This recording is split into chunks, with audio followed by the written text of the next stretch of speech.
आप सभी भक्तों को हमारा नमस्कार।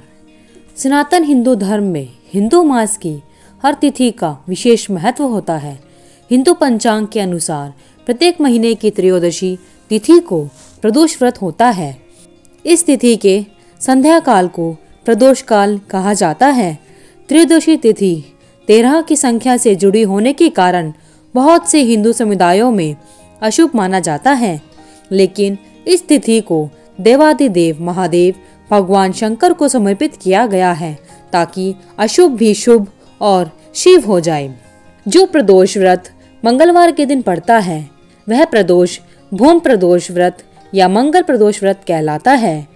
आइए अब सुनते हैं भूम प्रदोष व्रत की कथा। एक समय की बात है, एक नगर में एक वृद्ध औरत रहती थी। उसका एक ही पुत्र था। वृद्ध औरत हनुमान जी पर गहरी आस्था रखती थी। वह प्रत्येक मंगलवार को नियम पूर्वक व्रत रखकर हनुमान जी की आराधना किया करती थी।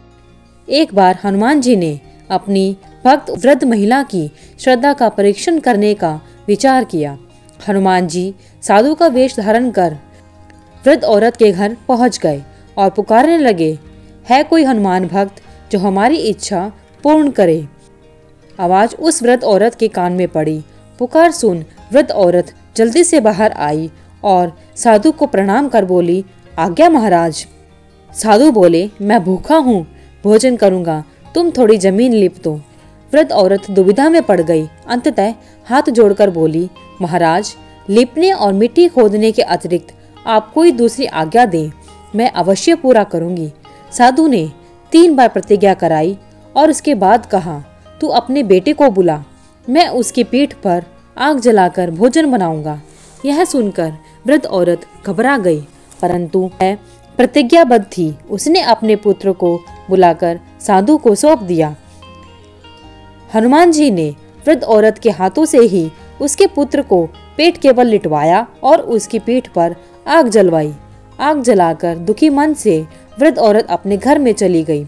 इधर भोजन बनाकर साधु ने वृद्ध औरत को बुलाकर कहा, उनका भोजन बन गया है, तुम अपने पुत्र को पुकारो ताकि वह भी आकर भोग लगा ले। इस पर वृद्ध औरत बोली, उसका नाम लेकर मुझे और कष्ट ना दे। लेकिन जब साधु महाराज नहीं माने तो वृद्ध औरत ने अपने पुत्र को आवाज लगाई। वह अपनी माँ के पास आ गया। अपने पुत्र को जीवित देखकर वृद्ध औरत बहुत आश्चर्यचकित हुई और वह साधु के चरणों में गिर पड़ी। अब हनुमान जी अपने वास्तविक रूप में प्रकट हुए और वृद्ध औरत को भक्ति का आशीर्वाद दिया। जय बजरंग बली, बोलो हर हर महादेव। अब जानते हैं प्रदोष व्रत के नियम। सनातन धर्म के ग्रंथों के अनुसार त्रयोदशी तिथि यानी प्रदोष व्रत के दिन साधक या साधिका को प्रातःकाल स्नान करने के बाद भगवान शिव का स्मरण करना चाहिए और व्रत का संकल्प लेना चाहिए।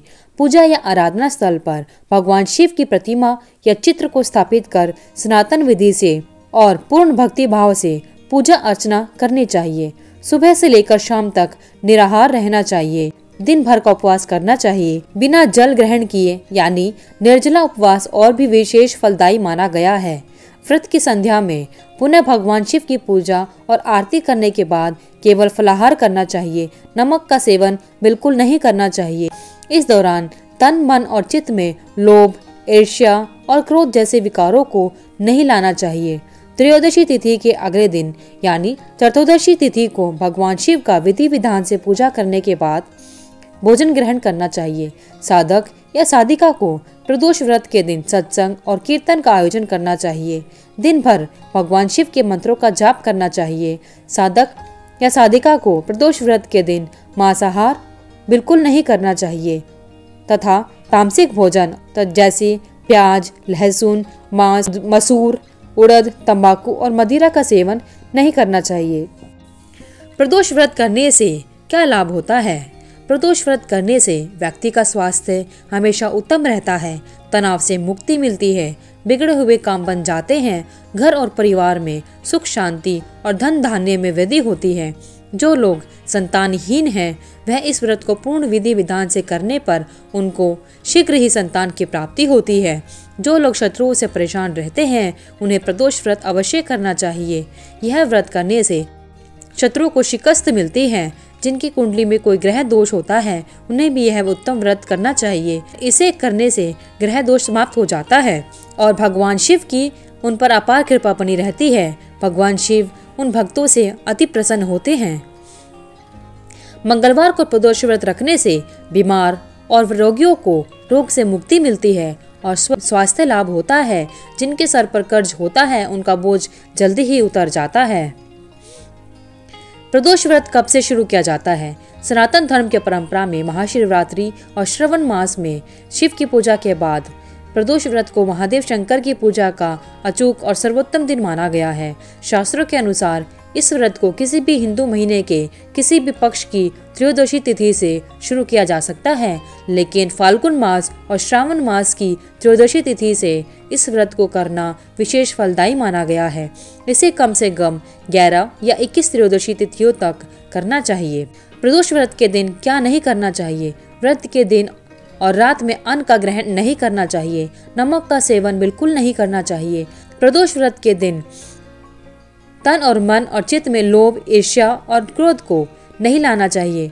प्रदोष व्रत के दिन मांसाहार और अन्य तामसिक भोजन का त्याग करना चाहिए। अगर आपको हमारी वीडियो अच्छी लगी तो वीडियो को लाइक करें, शेयर करें, चैनल को सब्सक्राइब करना ना भूलें। धन्यवाद।